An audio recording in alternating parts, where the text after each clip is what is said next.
Xylem Learning Pretty ആണ്. അപ്പോൾ ഇതാ അങ്ങനെ നമ്മൾ കാത്തിരുന്ന ഓണപരീക്ഷ ഇങ്ങ് അവസാനിക്കാനെത്തി. അവസാന ഊഴം നമ്മുടെ ബയോളജിക്കാണ്. ബയോളജിയിൽ 40-40 ഉറപ്പിക്കാനുള്ള ചോദ്യങ്ങളുമായിട്ട് അവസ്ഥ വന്നിട്ടുള്ളത്. കാരണം നിങ്ങൾക്ക് ഏറ്റവും നല്ല രീതിയിൽ നമ്മളിപ്പോൾ പറഞ്ഞ പോലെ തന്നെ സമഗ്രയിലും നമ്മുടെ SCERT ഒക്കെ പ്രൊവൈഡ് ചെയ്ത മോഡൽ ക്വസ്റ്റ്യൻ പേപ്പർ പുതിയ അപ്ഡേറ്റഡ് ആയിട്ടുള്ള ഒരു പാറ്റേൺ വെച്ചിട്ടുള്ള ക്വസ്റ്റ്യൻസ് ആണ്. അപ്പോൾ ആ ക്വസ്റ്റ്യൻ വന്നാൽ എങ്ങനെ ആൻസർ ചെയ്യണമെന്ന് ഈ വീഡിയോ നിങ്ങൾ കംപ്ലീറ്റ് ആയിട്ട് കണ്ടാൽ ഫുൾ ക്ലിക്കായിട്ട് തന്നെ എഴുതാൻ പറ്റും. അപ്പോൾ ഫുൾ കോൺഫിഡൻസ് നിങ്ങൾക്ക് കൂട്ടാനുള്ള ഏറ്റവും നല്ല മാർഗം എന്ന് പറഞ്ഞാൽ ഏറ്റവും നല്ല ക്വസ്റ്റ്യൻസ് പഠിച്ചിട്ട് പോവുക എന്നുള്ളത് തന്നെയാണ്. അപ്പോൾ അതാണ് നമ്മൾ ഈ വീഡിയോ കംപ്ലീറ്റ് ആയിട്ട് കാണുന്നത്. കൂടാതെയുള്ള അധികം ക്വസ്റ്റ്യൻസ് നമ്മൾ ഇന്നത്തെ വൈകുന്നേരത്തെ ലൈവിലാണ് ഡിസ്കസ് ചെയ്യുന്നത്. കറക്റ്റ് 5:30 ആകുമ്പോഴത്തേക്കും നമ്മുടെ ലൈവിലേക്ക് 5 മണി ആകുമ്പോഴത്തേക്കും നിങ്ങൾ കറക്റ്റ് ലൈവിലേക്ക് വരിക. അവിടെ നമ്മൾ തകർത്ത് തന്നെ പഠിക്കുന്നതായിരിക്കും. സോ ആദ്യം തന്നെ ഫസ്റ്റ് ക്വസ്റ്റ്യനിലേക്ക് നമുക്ക് പോകാം. Answer question 1 to 4, 1 score each. ഇവിടെ നമ്മൾ പറയുന്നതെല്ലാം ഓരോ മാർക്കിന്റെ ചോദ്യങ്ങളാണ്. ചുവടെ നൽകിയിട്ടുള്ള പട്ടികയിലെ കോളം 1 വിവിധ ശാസ്ത്രജ്ഞന്മാരുടെ പേരും കോളം 2 ജീവപരിണാമവുമായി ബന്ധപ്പെട്ട സംഭാവനകളും നൽകിയിരിക്കുന്നു. അതായത് arrange the column in the table given below in the appropriate order and select the correct answer from the options given below. അല്ലെ, ഈ തന്നിട്ടുള്ള കോളം പ്രോപ്പർ ആയിട്ട് എന്ത് ചെയ്യുക, മാച്ച് ചെയ്താൽ മതി. അപ്പൊ നോക്കാം. Thomas Malthus, Charles Darwin, Jean Baptiste Lamarck. ഇവിടെ ഏറ്റവും എളുപ്പത്തിൽ നിങ്ങൾക്ക് ആൻസർ ചെയ്യാവുന്നതാണ് ഇത്. Jean Baptiste Lamarck, inheritance of acquired characters. അത് പെട്ടെന്ന് കിട്ടുമല്ലോ. യെസ്, സ്വയാർജിത സ്വഭാവങ്ങളുടെ പാരമ്പര്യ പ്രേഷണം. അപ്പൊ ഇവിടെ ഏതാ വരുന്നത്? ആദ്യം 1 നമ്മള് 3 എന്ന് പറയുന്നത് P ആണെന്ന് നമുക്ക് കിട്ടി. 3 P ഉള്ളത് 2 ഓപ്ഷൻസ് ഉണ്ട്. അപ്പൊ നമ്മൾ വീണ്ടും ഒന്നുകൂടെ ചെയ്യാം. ചാൾസ് ഡാർവിൻ എന്താ, ഒറിജിൻ ഓഫ് സ്പീഷീസ് അല്ലേ? Yes, on the origin of species എന്ന് പറയുന്നതാണ് അദ്ദേഹത്തിന്റെ ബുക്ക്. സോ 2 എന്ന് പറയുന്നത് എന്താണ്? 2 എന്ന് പറയുന്നത് 6 ആണ്. 2 വരുന്നത് ഇവിടെ മാത്രമാണ്. പിന്നെ നമ്മൾ നോക്കിയാൽ തോമസ് മാൽത്തൂസ് പോപ്പുലേഷൻ ഗ്രോത്ത് ആണ് പറയുന്നത്. 1 Q ആണ്.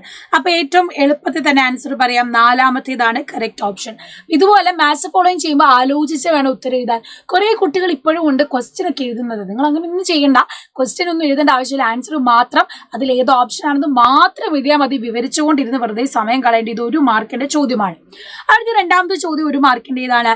Statement the roan coat seen in some Catalan horses is an example for co-dominance. ഇവിടെ തന്നിട്ടുള്ള പ്രസ്താവന എന്താ?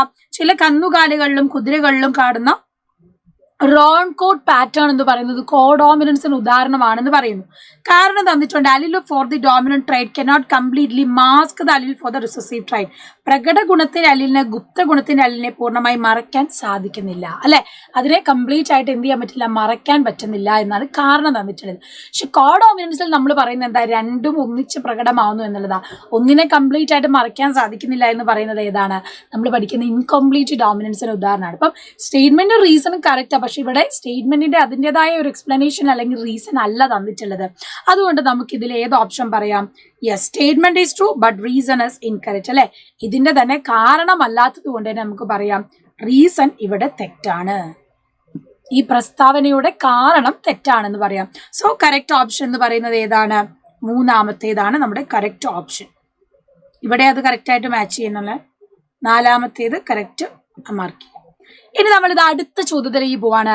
Which of the following is related to the process of transcription. ചുവടെ നൽകിയിട്ടുള്ളതിൽ ട്രാൻസ്ക്രിപ്ഷൻ എന്ന പ്രവർത്തനവുമായി ബന്ധപ്പെട്ടത് ഏതെന്നാണ്? DNA to mRNA, DNA to protein, mRNA to protein, mRNA to DNA. ചോദ്യം കാണുമ്പോൾ തന്നെ മനസ്സിലാവുന്നുണ്ടല്ലോ അല്ലെ ഇത് എന്താണ്, എവിടെയാണെന്നുള്ളത്. യെസ്, ട്രാൻസ്ക്രിപ്ഷൻ എന്ന് പറഞ്ഞാൽ അവിടെ എന്താ, മെസ്സഞ്ചർ RNA രൂപപ്പെടുന്നതാണ്. അപ്പൊ നമുക്ക് ഇതിൽ ഏത് ഓപ്ഷൻ ചൂസ് ചെയ്യാം?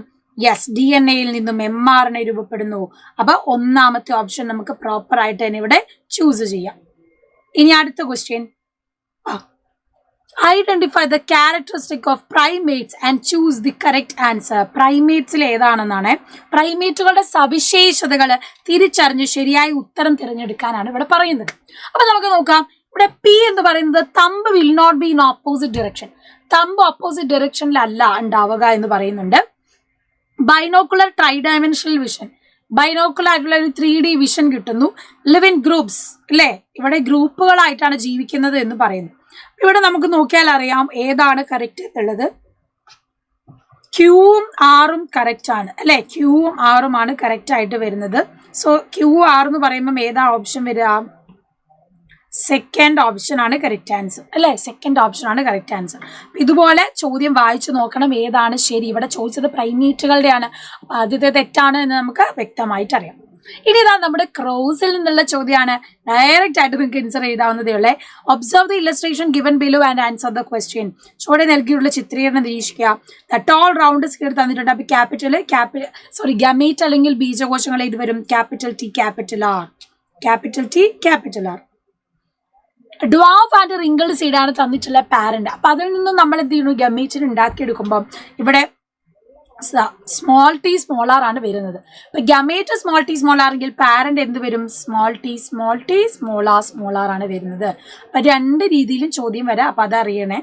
ഇനി എ ബി നമ്മൾ പൂരിപ്പിച്ചു. F1 സസ്യത്തിന്റെ സ്വഭാവങ്ങൾ എന്തെല്ലാം? F1 എന്ന് പറയുമ്പോൾ ടോൾ പ്ലാന്റ് വിത്ത് റൗണ്ട് സീഡഡ് ആണ് അല്ലെ. Tall and round seeded plant ആണ്. ഉയരം കൂടിയ ചെടിയും ഉരുണ്ട വിത്ത്. ഉയരം കൂടിയ ചെടിയും ഉരുണ്ട വിത്തുമാണ് നമുക്ക് വരുന്നത്. ക്ലിയർ ആണോ മക്കളെ? അപ്പം ഈ ഒരു ക്രോസ് വന്നാൽ എന്തായാലും ഈ കാര്യങ്ങൾ എഴുതാൻ പഠിച്ചു വെക്കണം. ഈ പ്രോട്ടീൻ സിന്തസിസിൽ തന്നെ ബന്ധപ്പെട്ട മറ്റൊരു ക്വസ്റ്റ്യൻ ആണ്. അപ്പൊ ഞാൻ ഇതിന് മുന്നേ നിങ്ങളോട് പറഞ്ഞിട്ടുണ്ട് എ ക്വസ്റ്റ്യൻ അല്ലെങ്കിൽ ബി ക്വസ്റ്റ്യൻ ഇങ്ങനെയാണ് ചോദ്യം വരിക. അപ്പൊ നിങ്ങൾക്ക് ഒരു 14 എന്നുള്ള ചോദ്യം അല്ലെങ്കിൽ 8 എന്നുള്ള ചോദ്യം ഉണ്ടെങ്കിൽ എ എഴുതാം, ബി ഏതെങ്കിലും ഒന്ന് മാത്രം എഴുതിയാൽ മതി. അപ്പൊ ബി ക്വസ്റ്റ്യൻ തന്നിട്ടുള്ളത് identify the name RNAs X and Y write one function of X and Y. തന്നിട്ടുള്ളത് എക്സ് എന്ന് പറഞ്ഞാൽ എന്താ, റൈബോസോമൽ RNA ആണ്. വൈ എന്ന് പറഞ്ഞാൽ ട്രാൻസ്ഫർ RNA tRNA-യുമാണ്. അത് ക്ലിയർ കട്ടായിട്ട് തിരിഞ്ഞല്ലോ. യെസ്. അപ്പൊ ഇനി അവരുടെ ഫംഗ്ഷൻ എഴുതേണ്ടതാണ്. എന്താണ് ഫംഗ്ഷൻ എന്ന് പറയുന്നത്? Amino acids combine together by bonding and form protein. Bond രൂപീകരണത്തിലൂടെ അമിനോ ആസിഡുകളെ കൂട്ടിച്ചേർത്ത് പ്രോട്ടീൻ ഉണ്ടാക്കുന്നത് ആരാണ്? നമ്മുടെ റൈബോസോമൽ RNA rRNA ആണ്. രണ്ടാമത്തെ tRNA carry amino acid to ribosome. റൈബോസോമിലേക്ക് നമ്മുടെ അമിനോ ആസിഡുകളെ ക്യാരി ചെയ്ത് കൊണ്ടുപോകുന്നത് ആരാണ്? അത് നമ്മുടെ tRNA ആണ്. സോ RNA-കൾ mRNA ആയിക്കോട്ടെ rRNA ആയിക്കോട്ടെ tRNA ആയിക്കോട്ടെ അതിന്റെ ഫംഗ്ഷനും സ്ട്രക്ചറും പഠിച്ചു വെക്കണേ. വളരെ നിർബന്ധമായിട്ടുള്ളൊരു ക്വസ്റ്റ്യൻ ആണ്. ഷോർട്ട് ക്വസ്റ്റ്യൻ ആണ്. രണ്ടാമത്തെ ചാപ്റ്ററിൽ ഇപ്പോഴും നിങ്ങൾക്ക് ഇത് കൺഫ്യൂഷൻ ഉള്ള ഒരു ടോപ്പിക് അല്ലേ? സെറ്റാക്കി തരാൻ നോക്കിക്കോ. The electric charge on each side of plasma membrane of a nerve cell is illustrated below. Analyse it, answer the question. നാഡീകോശത്തിലൂടെ ആവേഗങ്ങളുടെ പ്രേഷണം സൂചിപ്പിക്കുന്ന ചിത്രീകരണമാണ്. ചോദ്യം നോക്കാം. What change occur in the state when stimulated? How does this change result in transmission of impulse? ഉദ്ദീപിക്കപ്പെടുമ്പോൾ ഈ അവസ്ഥയിൽ എന്ത് മാറ്റമാണ് ഉണ്ടാവുന്നത്? ഈ മാറ്റം ആവേഗങ്ങളുടെ പ്രേഷണത്തിന് കാരണമാവുന്നത് എങ്ങനെ? അപ്പൊ മക്കൾ ഇവിടെ നമുക്കറിയാം ആക്സോണിന്റെ ഒരു ചിത്രമാണ്. ആക്സോണിന്റെ പുറത്തുള്ള ചാർജ് പോസിറ്റീവ് ചാർജും അകത്തുള്ള ചാർജ് നെഗറ്റീവ് ചാർജുമാണ്. ഈ സമയത്ത് ഒരു ആവേഗം വരുന്ന സമയത്ത് അല്ലെ, ആവേഗം വരുന്ന സമയത്ത് ഈ ചാർജുകൾ മാറുകയാണ് ചെയ്യുന്നത്. ഇപ്പൊ ഇവിടെ ഒരു ഇമ്പൾസ് വരുന്ന സമയത്ത് എന്ത് ചെയ്യുന്നു? ഇവിടെ ഒരു ഇമ്പൾസ് വന്നു എന്ന് വിചാരിക്കുക. ഉള്ളിലുള്ളതെല്ലാം പോസിറ്റീവായി മാറും, പുറമേ ഉള്ളതെല്ലാം എന്തായി മാറും? നെഗറ്റീവായി മാറും. ഉള്ളിലുള്ളതെല്ലാം പോസിറ്റീവായി മാറും, പുറമേ ഉള്ളതെല്ലാം നെഗറ്റീവായി മാറും. ആവേഗം അങ്ങ് പോയി കഴിയുമ്പോഴോ തിരിച്ചു പഴയ പോലെ ആവുകയും ചെയ്യും. So when not stimulated outer surface of cell membrane is positively charge, inner surface is negatively charge അല്ലെ. ഉദ്ദീപിക്കപ്പെടാത്ത അവസ്ഥയിൽ നാഡീകോശത്തിന്റെ പുറത്ത് പോസിറ്റീവ് ചാർജും അകത്തെന്താ നെഗറ്റീവ് ചാർജുമാണ് ഉള്ളത്. അതേസമയം സ്റ്റിമുലേറ്റ് ചെയ്യപ്പെടുമ്പോഴോ positive ion from outside cell membrane enter the cell result temporary charge variation. താൽക്കാലികമായ ചാർജ് വ്യതിയാനം ഉണ്ടാകും. ഉദ്ദീപിക്കപ്പെടാത്തപ്പോൾ പോസിറ്റീവ് ചാർജ് പുറത്തും അകത്തെന്താണ് നെഗറ്റീവ് ചാർജുമാണ്. ഉദ്ദീപിക്കപ്പെട്ട് കഴിയുമ്പോഴോ പോസിറ്റീവ് ചാർജ് എല്ലാം കൂടി ഉള്ളിലേക്ക് വരും, നെഗറ്റീവ് ചാർജ് പുറത്തോട്ട് വരും. ഈ ചാർജ് വ്യതിയാനത്തിനനുസരിച്ചാണ് എന്ത് ആവേഗങ്ങൾ മൂവ് ചെയ്യുന്നത്, ഇമ്പൾസ് മൂവ് ചെയ്യുന്നത്. പിന്നെ ഇതിൽ നിന്നൊക്കെ കണ്ടിന്യൂഷൻ ആയിട്ടുള്ള ടോപ്പിക്ക് നമുക്ക് തേർഡ് ചാപ്റ്ററിൽ പഠിക്കാനുണ്ട്. സെൻസ് ഓർഗൻസ്, അതിന്റെ പ്രോസസ് ഒക്കെ. എത്രയും പെട്ടെന്ന് തന്നെ നമ്മുടെ അസ്ത്ര ബാച്ചിൽ ജോയിൻ ചെയ്യാത്തവർ നമ്മുടെ 3.0 ബാച്ചിലേക്ക് ജോയിൻ ചെയ്യുക. നല്ല വ്യക്തമായിട്ട് ക്ലിയർ കട്ട് ആയിട്ട് നമ്മൾ പഠിപ്പിച്ച് തരുന്നതാണ് എല്ലാ കോൺസെപ്റ്റുകളും എല്ലാ ടോപ്പിക്കുകളും. അപ്പം ജോയിൻ ചെയ്യാത്തവർ വേഗം തന്നെ നമ്മുടെ അസ്ത്ര 3.0 ബാച്ചിലേക്ക് ജോയിൻ ചെയ്യുക. കിടുക്കനായിട്ടുള്ള ലൈവ് ക്ലാസ്സുകളാണ് നിങ്ങളെ വെയിറ്റ് ചെയ്ത് നിൽക്കുന്നത് കേട്ടോ. സോ അടുത്ത നോക്കാം. The diversity in the beaks of finches on the Galapagos Island help them survive അല്ലെ. ഇവിടെ ഗാലപ്പഗോസ് ദ്വീപുകളിലെ കുരുവുകളുടെ കൊക്കിന്റെ വൈവിധ്യം അവിടെ നിലനിൽപ്പിന് കാരണമായി. ഈ പ്രസ്താവന ചുവടെ നൽകിയ സൂചനകളുടെ അടിസ്ഥാനത്തിൽ വിശദീകരിക്കുക. Reason for diversity in the beak of finches, survival of reproduction. അപ്പൊ എന്തുകൊണ്ടാണ് ഫിഞ്ചസിന് ഈ ചുണ്ടിന് വ്യത്യാസം വന്നത് എന്നാണ്. The beak of Galapagos finches varied in shape and size depending on availability of food resource. ഇവരുടെ ഈ ചുണ്ടിന് വ്യത്യാസം വരാനുള്ള കാര്യം എന്താണ്? ഓരോ പരിസ്ഥിതിക്ക് യോജിച്ച് അവർക്ക് കിട്ടിയ ഭക്ഷണത്തിനനുസരിച്ചാണ്, അവരുടെ ഭക്ഷണശീലത്തിനനുസരിച്ചാണ് മാറ്റം വന്നത്. Those being suited to each environment survived and produced more spring. അല്ലെ, ഈ പരിസ്ഥിതി ഏതാണോ അവിടെ ജീവിക്കാനും അതിനെ അതിജീവിച്ച് മുന്നോട്ട് പോകാനും കഴിഞ്ഞവരെന്തായി, അവർ കൂടുതൽ ഫലപ്രദമായി പ്രത്യുൽപാദനം നടത്തി സന്താനങ്ങളെ ഉണ്ടായി, അവർ റീപ്രൊഡ്യൂസ് ചെയ്തു, അവരുടെ യങ്ങർ വൺസ് എന്ത് ചെയ്തു, അവിടെ സസ്റ്റെയിൻ ചെയ്തതായിട്ട് നമുക്ക് കാണാം. ആൻഡ് അടുത്ത ക്വസ്റ്റ്യൻ നോക്കിക്കേ, ഡാർവിന്റെ പ്രകൃതി, ഇതിപ്പോ ഓർ ക്വസ്റ്റ്യൻ ആണ്, നിങ്ങൾക്ക് ഓറായിട്ട് എഴുതാൻ പറ്റും 2 മാർക്കിന്റെ. സോ ഡാർവിന്റെ പ്രകൃതി നിർദ്ധാരണ സിദ്ധാന്തം ജനിതകപരമായ അറിവുകളുടെ അഭാവത്താൽ വിമർശിപ്പിക്കപ്പെട്ടുവെങ്കിലും പിൽക്കാലത്ത് കൂടുതൽ സ്വീകാര്യത നേടി. ഈ പ്രസ്താവന നിയോ ഡാർവിനിസത്തിലെ കണ്ടെത്തലുകളുടെ അടിസ്ഥാനത്തിൽ വിശദീകരിക്കുക. നിയോ ഡാർവിനിസം ഇത് പക്ക നല്ലോണം ശ്രദ്ധിച്ചു പഠിക്കേണ്ടതാണ്. നിയോ ഡാർവിനിസം എന്ന് പറഞ്ഞാൽ ഡാർവിൻ എന്ത് പറ്റിയില്ല, വേരിയേഷൻ എന്താണെന്ന് എക്സ്പ്ലെയിൻ ചെയ്യാൻ പറ്റില്ല, അല്ലെങ്കിൽ വ്യതിയാനങ്ങളുടെ കാരണം അദ്ദേഹത്തിന് എക്സ്പ്ലെയിൻ ചെയ്യാൻ പറ്റിയില്ല. പക്ഷെ പിന്നീട് കുറെ കാലം കഴിഞ്ഞപ്പം genetic changes, genetic recombination, sexual reproduction, gene flow, ജീനുകളുടെ ഒഴുക്ക്, ഇതൊക്കെ പഠനം നടത്തി കഴിഞ്ഞപ്പോൾ കൂടുതൽ ഇൻഫർമേഷൻ കിട്ടി. എന്തിനെ പറ്റി? ജനറ്റിക്സിനെ, ജനിതക ശാസ്ത്രത്തെ പറ്റിയിട്ടും, പാലിയോന്റോളജി ഓഫ് ഫോസിൽസിനെ പറ്റിയിട്ടും, അതുപോലെ തന്നെ എൻവയോൺമെന്റൽ സയൻസിനെ പറ്റി. അപ്പൊ പഠനങ്ങൾ നന്നായിട്ട് പിന്നീട് വന്നു കഴിഞ്ഞപ്പോൾ എന്ത് സംഭവിച്ചു? Darwinism form and uncritically rationalised neo Darwinism. അപ്പൊ പുതിയ സ്റ്റഡിയും കൂടെ വന്നു കഴിഞ്ഞപ്പോൾ അതിനെ പുതുക്കിയതാണെന്ത്, നമ്മുടെ നിയോ ഡാർവിനിസം എന്ന് പറയുന്നത്. ക്ലിയർ ആയോ മക്കളെ? ഡാർവിനിസം നിയോ ഡാർവിനിസം തമ്മിലുള്ള ഡിഫറൻസ് പഠിച്ചു വെക്കണേ. Genetic structure of person is given below, analyse it and answer question. അപ്പൊ 44 + XX തന്നിട്ടുണ്ട്. What do 44 and XX indicate എന്നാണ്? 44 എന്ന് പറഞ്ഞാൽ നമ്മുടെ ഓട്ടോസോംസ് അല്ലെങ്കിൽ സൊമാറ്റിക് ക്രോമസോം ആണ്. XX എന്ന് പറഞ്ഞാലോ സെക്സ് ക്രോമസോംസും ആണ്. അപ്പം 44 സ്വരൂപ ക്രോമസോമുകൾ, XX എന്ന് പറയുന്നത് എന്താണ്? സെക്സ് ക്രോമസോമുകൾ അല്ലെങ്കിൽ ലിംഗനിർണയ ക്രോമസോമുകൾ. ബി ക്വസ്റ്റ്യനോ, is the person with genetic structure male or female? Why? 44 + XX ആണ്. അപ്പൊ നമുക്ക് ഓഫ് കോഴ്സ് പറയാം എന്താ, ഫീമെയിൽ ആണ്. എന്തുകൊണ്ടാ ഫീമെയിൽ എന്ന് പറയാൻ കാരണം, X ഉണ്ടെങ്കിൽ അത് ആരുടെ ജനതക കോഡാണ്? ഫീമെയിൽസിന്റെയാണ്. 44 + X Y ആണെങ്കിലാണ് അത് മെയിൽ അല്ലെങ്കിൽ പുരുഷനാവുന്നത്. Observe the illustration, write the answers. Overproduction leads to struggle for existence. Which theory of evolution is indicated here? Who proposed the theory? What is significance of variation in the situation shown in the illustration? അപ്പം ചിത്രീകരണം നിരീക്ഷിച്ച് ചോദ്യങ്ങൾക്ക് ഉത്തരം എഴുതാനാണ് പറഞ്ഞത്. അമിതോൽപാദനം എന്തിലേക്ക് നടക്കുന്നു? നിലനിൽപ്പിന് വേണ്ടിയുള്ള മത്സരത്തിലേക്കാണ് നയിക്കുന്നത്, അല്ലെ? അത് നമ്മൾ ഡാർവിന്റെ തിയറി പഠിച്ചതാ. ഇവിടെ സൂചിപ്പിച്ച പരിണാമ സിദ്ധാന്തം ഏത്? സിദ്ധാന്തം ആവിഷ്കരിച്ചതാണ്. സിദ്ധാന്തത്തിന്റെ പേര് തിയറി ഓഫ് നാച്ചുറൽ സെലക്ഷൻ, അല്ലെങ്കിൽ നമ്മൾ പറയും എന്ത്? യെസ്, ഉൽപരിവർത്തനം, പ്രകൃതി നിർദ്ധാരണ സിദ്ധാന്തം എന്ന് പറയും. അത് ഡാർവിനിസം എന്ന് പറയും. കൊണ്ടുവന്നത് ചാൾസ് റോബർട്ട് ഡാർവിൻ ആണ്. സയന്റിസ്റ്റ് ഏതാണ്? ചാൾസ് റോബർട്ട് ഡാർവിൻ ആണ്. രണ്ടാമത്തേതോ, ചിത്രീകരണത്തിൽ സൂചിപ്പിച്ചിരിക്കുന്ന സാഹചര്യത്തിൽ വ്യതിയാനങ്ങളുടെ പ്രാധാന്യം. എന്തുകൊണ്ടാണ് ഇവിടെ ഇങ്ങനെ വേരിയേഷൻ വരുന്നത്, പുതിയൊരാളിലേക്കായി മാറുന്നത്, ഒരു മാറ്റങ്ങൾ വരുന്നത് എന്തുകൊണ്ടാണെന്നാണ്. കാരണം organism with favourable variation overcome struggle for existence, survive and reproduce more effectively, അല്ലെ? അതായത് നമ്മുടെ ശരീരത്തില് അനുകൂല വ്യതിയാനങ്ങളുടെ നിലനിൽപ്പിന് വേണ്ടിയുള്ള മത്സരത്തെ അതിജീവിക്കുന്നു. അവ കൂടുതൽ ഫലപ്രദമായി പ്രത്യുൽപാദനം നടത്തി പുതിയ തലമുറയെ നമ്മൾ ഉൽപ്പാദിപ്പിക്കുന്നു. ഈ മാറ്റങ്ങളാണ് പുതിയ തലമുറയിലേക്ക് കാരണമാകുന്നത്, അല്ലെ? അപ്പൊ നമ്മൾ ഇവിടെ ജീവിക്കാൻ കാരണമാവുന്ന, അല്ലെങ്കിൽ ഇവിടെ ഒരു കണ്ടീഷൻ വരുന്നു, പരിസ്ഥിതിയിൽ മാറ്റങ്ങൾ വരുമ്പോൾ അതിനെ അതിജീവിക്കാൻ കാരണമാവുന്നത് നമ്മുടെ മാറ്റങ്ങളാണ്.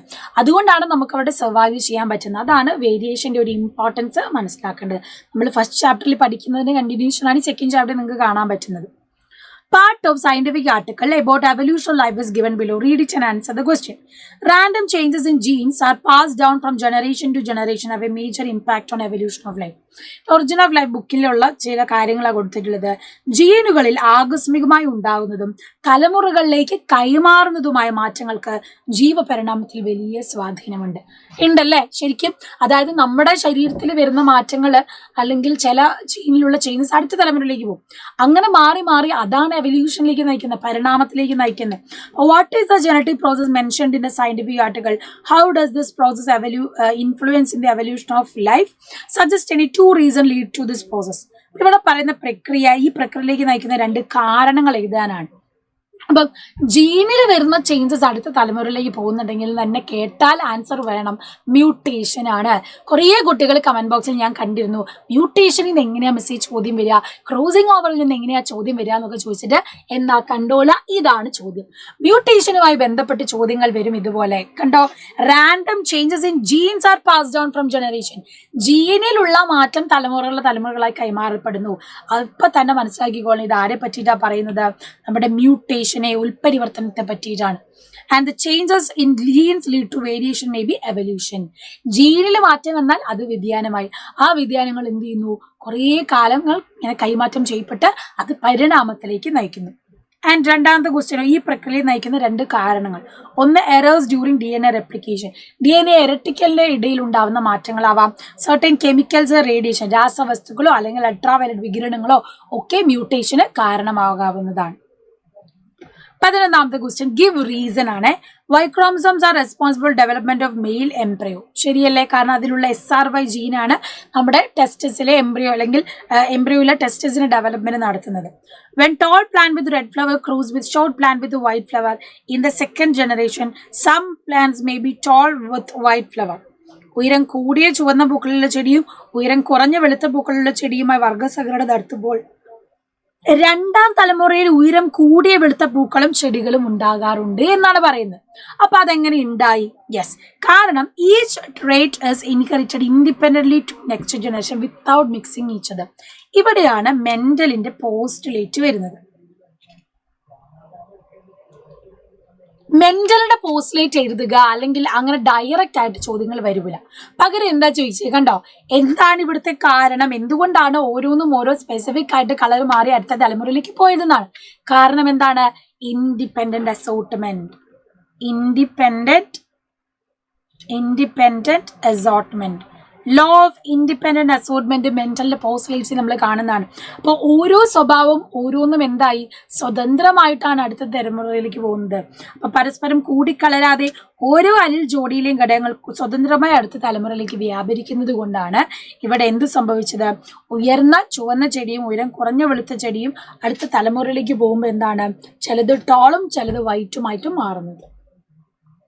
ഇനി അടുത്തത് 3 മാർക്കിന്റെ ചോദ്യമാണ്. പ്രസ്താവനകൾ വിശകലനം ചെയ്ത് ചോദ്യങ്ങൾക്ക് ഉത്തരം എഴുതുക. പ്രസ്താവന 1, മനുഷ്യനിൽ ABO എന്നിങ്ങനെ വ്യത്യസ്ത രക്തഗ്രൂപ്പുകൾ കാണപ്പെടുന്നു. ABO ബ്ലഡ് ഗ്രൂപ്പ് ഉണ്ട്. പ്രസ്താവന 2, മനുഷ്യരിലെ ത്വക്കിന് നിറവ്യത്യാസം വർഗപരമല്ല ജനിതകപരമാണ്. Difference in human skin colour is not due to race but due to genetics. ശരിയല്ലേ? അതെ. അപ്പൊ ഇവിടെ നോക്കാം, നമുക്ക് ഇവിടെ പറയുന്ന ഫിനോമിനൻ ഏതാണ് എന്നാണ്. ആദ്യത്തെ നമുക്കറിയാം, ത്വക്കിന്റെ നിറവ്യത്യാസം പോളിജനിക് ഇൻഹെറിറ്റൻസ് ആണ്. ആദ്യം പറയുന്ന ബ്ലഡ് ഗ്രൂപ്പിൻ്റെതോ മൾട്ടിപ്പിൾ അലിലിസവുമാണ്. അപ്പം ABO blood group, multiple allelism, skin colour, polygenic inheritance ആണ്. അടുത്ത ചോദ്യം നോക്കിക്കേ, explain this phenomenon in connection with above statement. എന്തുകൊണ്ടാണ് അങ്ങനെ പറയുന്നത്? മോർ ദാൻ 2 അലിലാണ് ഡിറ്റർമൈൻ ചെയ്യുന്നതെങ്കിൽ അത് മൾട്ടിപ്പിൾ അലിലിസം എന്ന് പറയാം.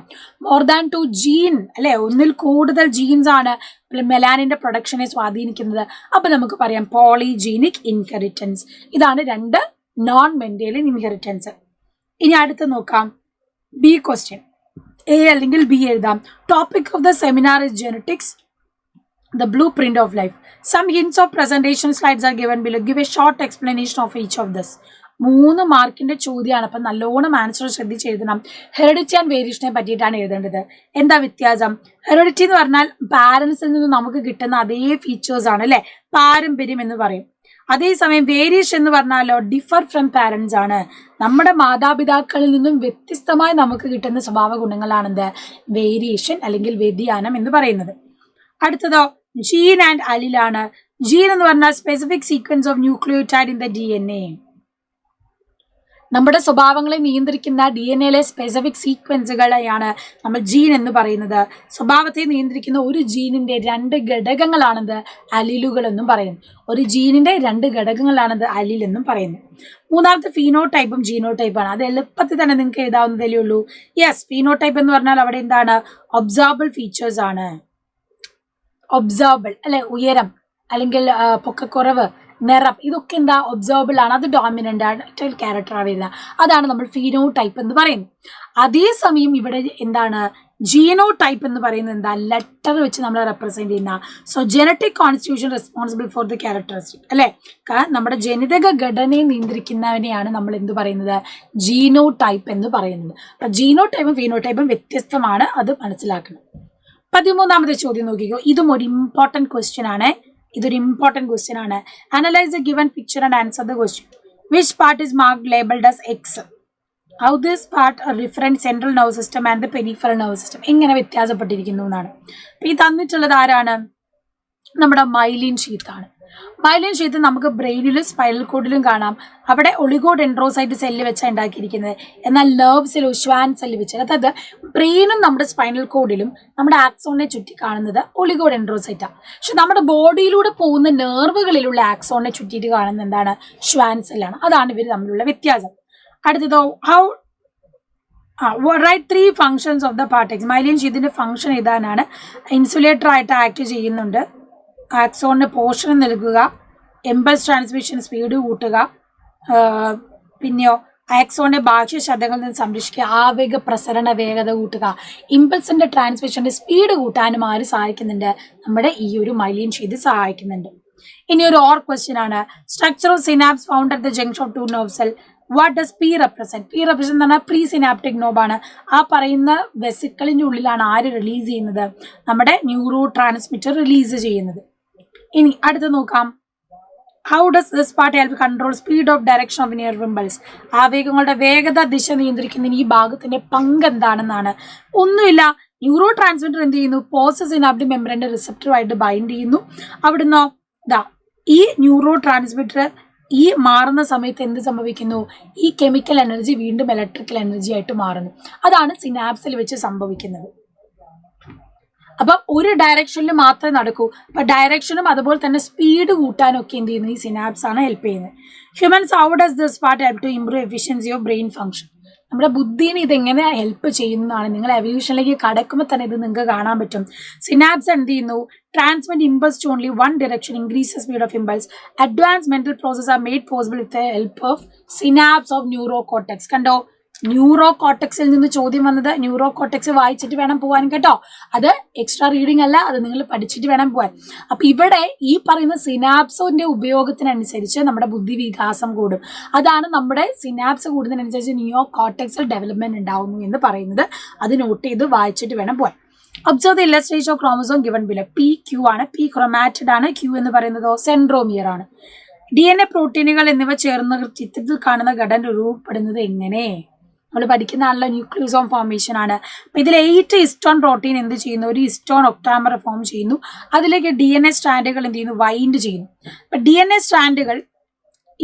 സ്ട്രാൻഡുകൾ ഇതുപോലെ എന്ത് ചെയ്യുന്നു, ഈ ഒരു ഒക്ടാമറിലേക്ക് ബൈൻഡ് ചെയ്യാണ്.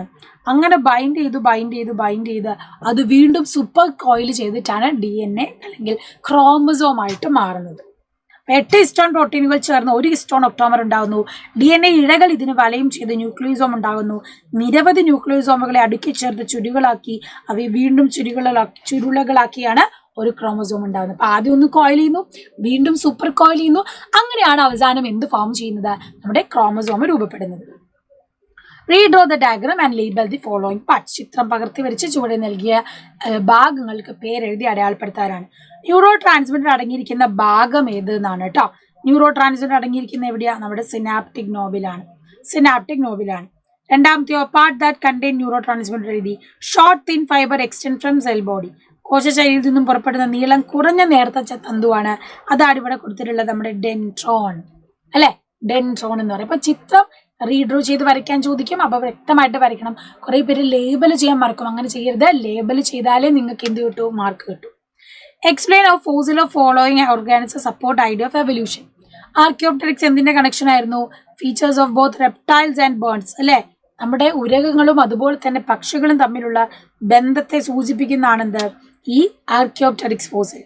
പിന്നെ ഡൈനോസേഴ്സ് എന്ന് പറഞ്ഞാൽ നമുക്കറിയാം, indicate extinction of some species. ചില ജീവിവർഗങ്ങൾക്ക് വംശനാശം സംഭവിച്ചിട്ടുണ്ട് എന്ന് തെളിയിച്ചതാരാ, ഡൈനോസറിന്റെ നമ്മുടെ ഫോസിൽ കിട്ടിയപ്പോഴാണ്. ഹോഴ്സസ് നമുക്ക് എളുപ്പത്തിൽ മനസ്സിലാക്കാം. ഫോസിലുകൾ ജീവപ്രണാലി ലളിതമാവിൽ നിന്നും സങ്കീർണ ഘടനയിലേക്ക് മാറുന്നു അല്ലെ. സിമ്പിൾ മാറി കോംപ്ലക്സ് ലെവലിലേക്ക് മാറുന്നത് എന്തുണ്ട്, അല്ലെങ്കിൽ അതിൽ ചേഞ്ചസ് ഉണ്ടാവുന്നുണ്ട് എന്ന് ഈ ഒരു ഇത് കിട്ടി. പിന്നെ അടുത്തതാണ് കംപ്ലീറ്റ് ദ ഇല്ലസ്ട്രേഷൻ അപ്രോപ്രിയേറ്റ്ലി. ഇത് ഓൾറെഡി നമ്മൾ എക്സ്പ്ലെയിൻ ചെയ്തിട്ടുള്ളൊരു ക്വസ്റ്റ്യൻ കൂടിയാണ്. എളുപ്പത്തിൽ നിങ്ങൾക്ക് പഠിക്കാവുന്നതേ ഉള്ളൂ. മിഡ് ബ്രെയിൻ ആണ്. മിഡ് ബ്രെയിൻ സ്റ്റെമ്മിന് മിഡ് ബ്രെയിന് പോൺസ് മെഡില്ലോ ഒബ്ലോങ്കേറ്റ് ആണ്. അതിൽ മെഡില്ലോ ഒബ്ലോങ്കേറ്റിയും അതുപോലെ തന്നെ നമ്മുടെ പോൺസിൻ്റെ ഫംഗ്ഷൻ ആണ്.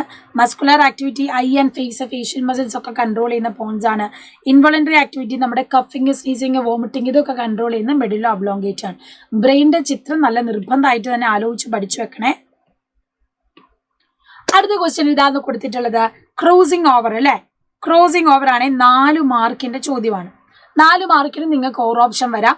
ജീവികളിൽ വ്യതിയാനങ്ങൾ കാരണമായ പ്രക്രിയയാണ് ചുവടെ നൽകിയിട്ടുള്ളത്. What is the process in which cell division occur activity takes place in stages 1 and 2? How does this process lead to variation ആണ്. അപ്പോൾ ക്രോസിംഗ് ഓവർ എന്ന് പറയുമ്പോൾ തന്നെ നമുക്കറിയാം ഇത് ഏത് ഫേസിലാണ് നടക്കുന്നത്? മിയോസിസിലാണ്. മിയോസിസ് നടക്കുമ്പോഴാണ് ഇത് നടക്കുന്നത്. ആൻഡ് സ്റ്റേജ് 1 എന്ത് ചെയ്യുന്നു? പെയറിംഗ് ഓഫ് ഹോമോലോഗസ് ക്രോമസോംസ് ആണ് നടക്കുന്നത്. സ്റ്റേജ് 2 ക്രൊമാറ്റിഡ്സ് കയാസ്മ ഫോം ചെയ്യുന്നത്. എക്സ് ഷേപ്പ് ഫോമിനെയാണ് കയാസ്മ എന്ന് പറയുന്നത്. ആൻഡ് അടുത്തത് എന്താ ചോദ്യം? How does this process lead to variation? ഇവിടെ ജീനുകൾ കൈമാറുകയാണ്. അപ്പം എന്ത് ചെയ്യുന്നു? റീകോമ്പിനേഷൻ വാലിൽ ഉണ്ടാവുന്നു, പുനഃസംയോജനം നടക്കുന്നു. അപ്പം ജീനുകൾ മാറുമ്പോൾ അവിടെ എന്ത് ചെയ്യുന്നു? പുതിയ സന്താനങ്ങളിൽ പുതിയ മാറ്റങ്ങൾ, വ്യതിയാനങ്ങൾ ഉണ്ടാവുകയാണ് ചെയ്യുന്നത്. ഇതുപോലെയാണ് ക്വസ്റ്റ്യൻസ് വരുന്നത് കേട്ടോ. ഇത് മാത്രമല്ല കുറേ ക്വസ്റ്റ്യൻസ് സെറ്റാക്കി വെച്ചിട്ടാണ് നമ്മുടെ ലൈവിൽ നിങ്ങളെ വെയിറ്റ് ചെയ്യുന്നത്. എല്ലാ മക്കളും വേഗം തന്നെ നമ്മുടെ ലൈവിലേക്ക് വരിക. അടിപൊളിയായിട്ട് നമുക്ക് പഠിക്കണം, പ്രിപ്പറേഷൻ നടത്തണം. സോ ഏറ്റവും നല്ല രീതിയിൽ നമുക്ക് എന്ത് ചെയ്യണം? ലാസ്റ്റ് എക്സാം തകർത്ത് എഴുതണം. ലൈവിൻ്റെ കാര്യം മറക്കേണ്ട. 3.0 ബാച്ചിലേക്ക് ജോയിൻ ചെയ്യേണ്ടവർ എത്രയും പെട്ടെന്ന് തന്നെ നമ്മുടെ ജോയിൻ ചെയ്യുക. പിന്നെ മെസഞ്ചർ RNA ഫംഗ്ഷൻ എന്താണെന്ന് കമന്റ് ബോക്സിൽ കമന്റ് ചെയ്യുക. അപ്പോൾ സീ യു സൂൺ മക്കളെ. All the very best.